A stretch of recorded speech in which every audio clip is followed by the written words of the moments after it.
everyone, it's me again, Sheila Di Vicente, and this time I will be discussing Module 8 about unique features of distribution and unique features of selling and product development.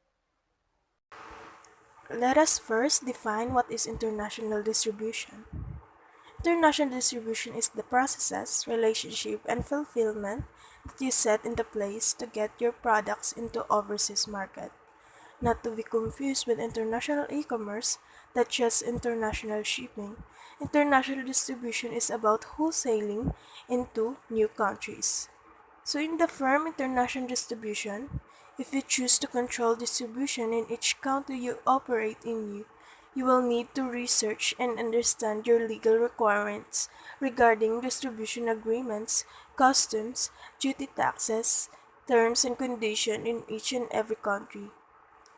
In international distribution, the firm sells to its customers directly through its own sales force, indirectly through independent intermediaries, indirectly through an outside distribution system with regional or global coverage. So as we can see in the picture below, direct distribution is from the producer to customers. Example of direct distribution is bank services, credit cards, health services, utilities like electricity and water, education, sari-sari store, and convenience store. While in indirect distribution, it came from the producer to intermediaries to customers. Intermediary is known as a middleman, who's the one who operates between a producer and customers or business users. Examples are those retailers that sells mainly to customers, merchant wholesaler, an institution that buys goods from manufacturers, takes title to goods, stores them, and resells and ships them. Agent and brokers, who facilitate the sale of product by representing channel members. As I mentioned earlier, direct and indirect distribution is the two kinds of distribution channels in international market. So let us learn about these distribution channels. First, indirect distribution. These are further classified based on whether the international marketer makes use of domestic intermediaries. An international marketer, therefore, can make use of the following types of intermediaries for distribution in foreign markets.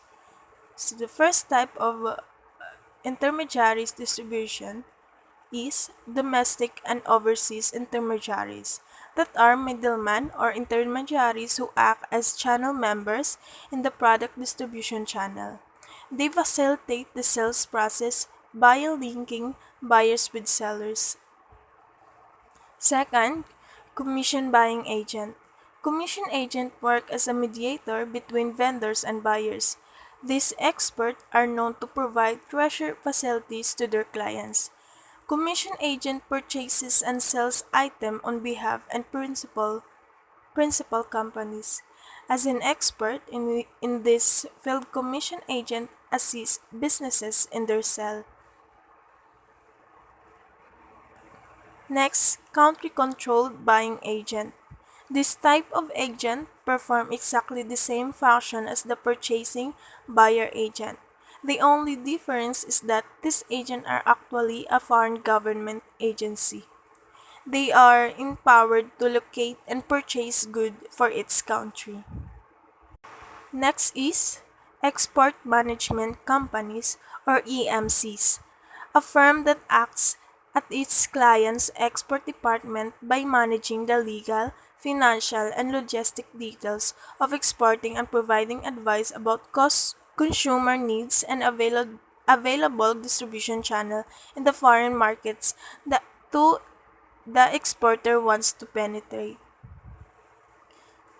That just like a example of one of the AMC in the Philippines on Module 6, which is Trading Philippines Inc. Next is Export Merchants, a company that buys domestic and foreign products and sells to foreign purchasers. So usually, an export merchant is available to complete because of specialized knowledge of foreign markets and expertise in international trading techniques. Lastly, export agent. The role of import or export agent is to act as a middle person for the purchase or sale of the product between domestic and overseas companies. For example, at an export management company, agent work with the foreign distributors, overseas marketing and advertising, and organizing budget and invoices. Next channel is direct distribution. Option available to international marketer in organizing direct distribution include sending representative abroad from the headquarters, setting up local sales branch office in the foreign country of for a region establishing subsidiary abroad, entering into joint venture and franchising agreement. Just like in Korea, we have there a Filipino market where you can find Filipino products, most likely foods and drinks, like snacks and alcohol drinks. Companies having long-term interest in international marketing find it expedient to deploy their own sales forces in foreign markets. This helps them in increasing their sales volume through committed market development activities, better control and motivation of foreign intermediaries being used, and paving the way for smoother transition to direct distribution and marketing. So as we can see in the picture, from market manufacturer agent distributor to wholesalers and to retailers.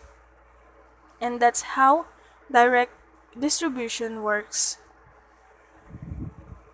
So now let us proceed to characteristic of distribution channel. So add the following characteristic in marketing. First, place utility, as they help in moving the goods from one place to another. It also adds value to product by placing them where people want them. Example, bank place ATMs at convenient location, 7-Eleven stores that found in easy-to-reach locations. Second, time utility, as they bring goods to the consumers when needed. Third, convenience value, as they bring goods to the consumers in convenient shape, unit, size, style, and package. Position value, as they make it possible for the consumers to obtain goods with ownership title. Customers have access position value as they make it possible for the consumers to obtain goods and ownership title. Customers have access to the product to use now or store for the future use. Fifth, marketing tools as they serve as vehicles for viewing the marketing organization in its external aspect and for bridging the physical and non-physical gaps which exist in moving goods from the producer to the consumers. And lastly, supply-demand linkage, as they bridge the gap between the producers and consumers by resolving spatial and temporal discrepancies in supply and demand. So these two channels are very useful and important in international market because product in one place while the consumption scattered in many places. So there is a big gap between producer and the consumers. So many through channels.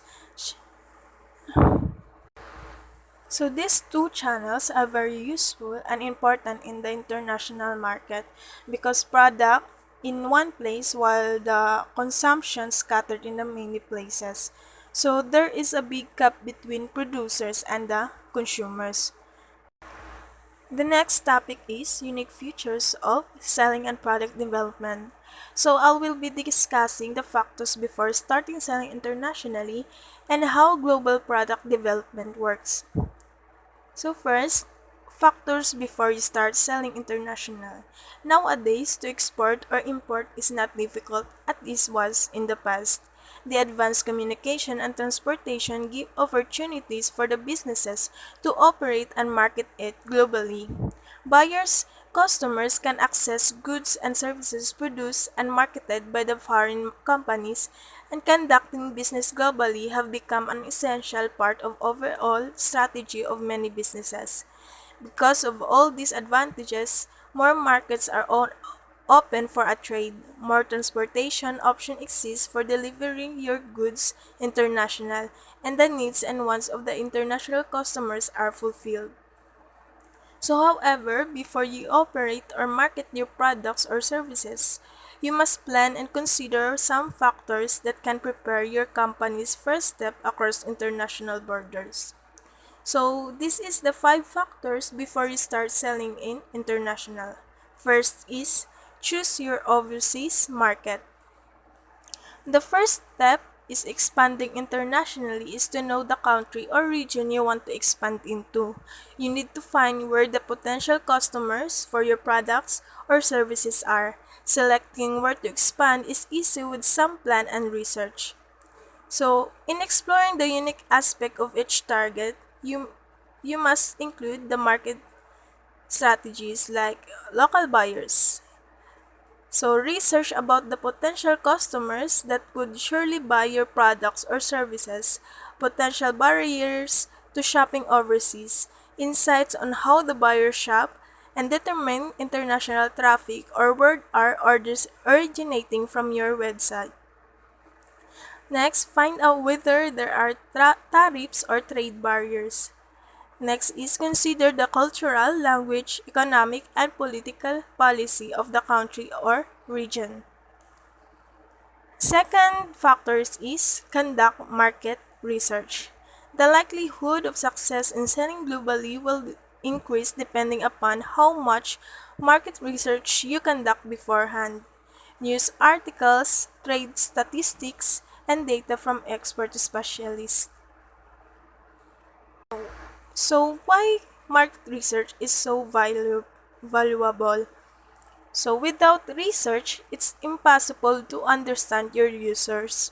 Sure, you might have a general idea of who they are and what they need, but you need to dig deep in if you want to win their loyalty. So, third factor is develop an international strategy. Each country has their own market regarding cultural, economic, gov- governmental policies, so you need to create a strategy and business plan.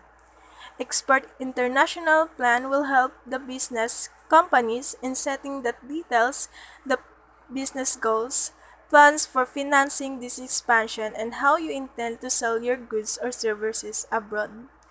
So, in developing global strategy, it is used to distinguish between three forms of international expansion that arise from a company's resources, capabilities, and current international position. So, if the company is still mainly focused in its home markets, then its strategies outside its home markets can be seen as international. For example, a dairy company might sells some of its excess milk and cheese supplies outside its home country, but its main strategic focus is still directed to the home market. Fourth is assemble an international sales team. Building international sales can be achieved these days through partnerships, alliances, and direct hiring. In simple terms, an overseas sale is an independent business or individual that acts on your behalf to help sell your company's product or services overseas to prospective clients. To assemble a successful team, special consideration should be given when choosing, onboarding, and managing the performance of team members. So the benefit of this is they can build rapport with the local businesses, get to know regional competitors, and track target accounts. It can also be easier to evaluate your reps by taking into account the performance and market potential of a specific geographic location. Lastly, selling over the internet. So, advertising your business should also be your main priority, not only on local but also in international if you intend to build your business overseas. The company should have a website because this can be another international sales channel, and the internet is important to use as communication to your potential customers. So selling direct online increases your reach. You can sell across towns, states, and even across borders, removing all geographical limitations. Your online store also allows you to cater to shoppers who find it more convenient to browse and buy at times when retail locations are not traditionally open. So there are two strategies that you can choose to follow over the internet.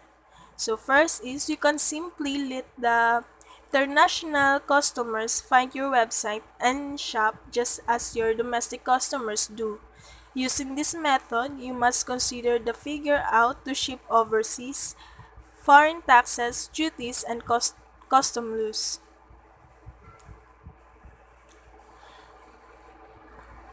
You can also actively find ways using your website to target new foreign markets. This might include translating parts of your website into other languages. It may also be useful to employ someone who is fluent in the language of the foreign market you're trying to enter to use social network to attract interest in your website, business, and products or services. So next is global product development. So in today's technologically advanced world, companies can easily find new market through globalization. Countries perceive themselves not only a separate nation but also a part of global world. Also today, in terms of globalization, success of the product can be judged by its performance on the global market. Reduction of trade barriers and due to development of new technology and communication channels and other factors cause of a trend towards development of a global market. So these factors have enabled the rapid growth of companies globalizing various business activities throughout the product development process from research and development to project production. So globalization isn't just a trend anymore, so it's necessity. If you plan to be a big player, you need to go global. For companies who are doing business globally, product development management is a vital part of their business. The global supply chain can impact your product success in a major way, which is why it's so important to make sure all aspects of your product's development are being managed as efficiently as possible.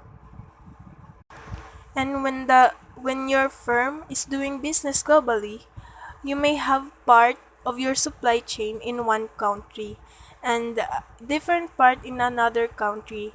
Project management for global product development can help you manage this, as well as provide better engineering efficiency, access to international expertise, more flexible resource allocation, and products that are designed for the global marketplace. So, activities involved in global product development generating ideas. In generating ideas consists of two parts: creating an idea and developing it for commercial sale. There are many good techniques for idea creation, including brainstorming, random association, and even daydreaming. You may want to generate a long list of ideas and then whittle them down to a very few that appear to have commercial appeal.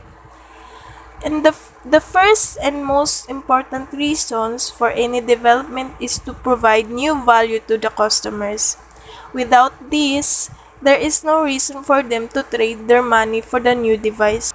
So these are the activities involved in global product development, generating ideas. First is evaluating and screening product ideas. Everybody likes their own ideas, but that doesn't mean others will. When you are evaluating ideas for the potential, it's important to get objective opinions. For help with technical issues, many companies that their ideas to testing laboratories, engineering consultants, product development firms, and university and college technical testing services. When it comes to evaluating an idea's commercial potential, many entrepreneurs use the primary innovation evaluation system. technique.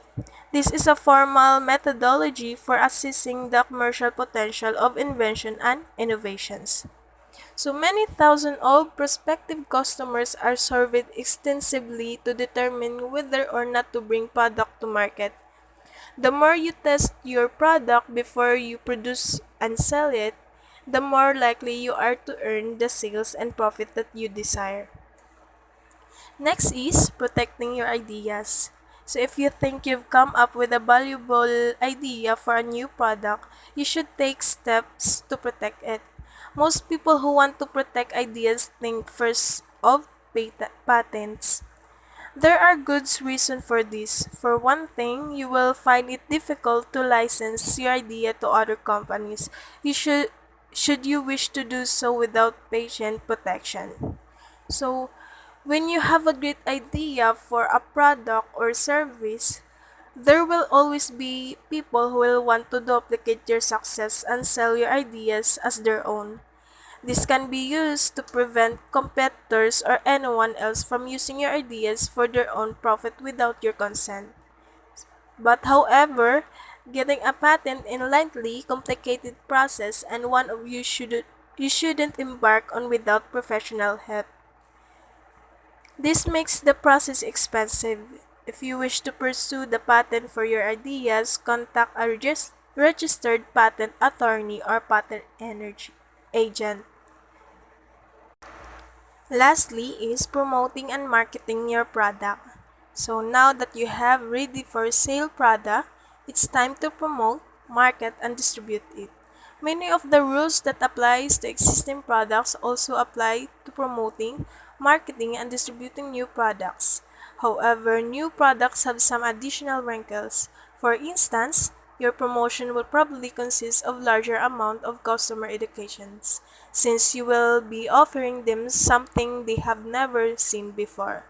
Your marketing may have to be broader than the niche efforts you've used in the past because odds are you'll be a little unsure about the actual market out there. Finally, you may need to test some completely new distribution channel until you find the right place to sell your product. So, promotion is also help in increasing customers' traffic. The more you promote your brand, the more you will the more will the customers know about you and your company, and more will they be interested in your products. It is essential that business make use of the right media tool to target their customers.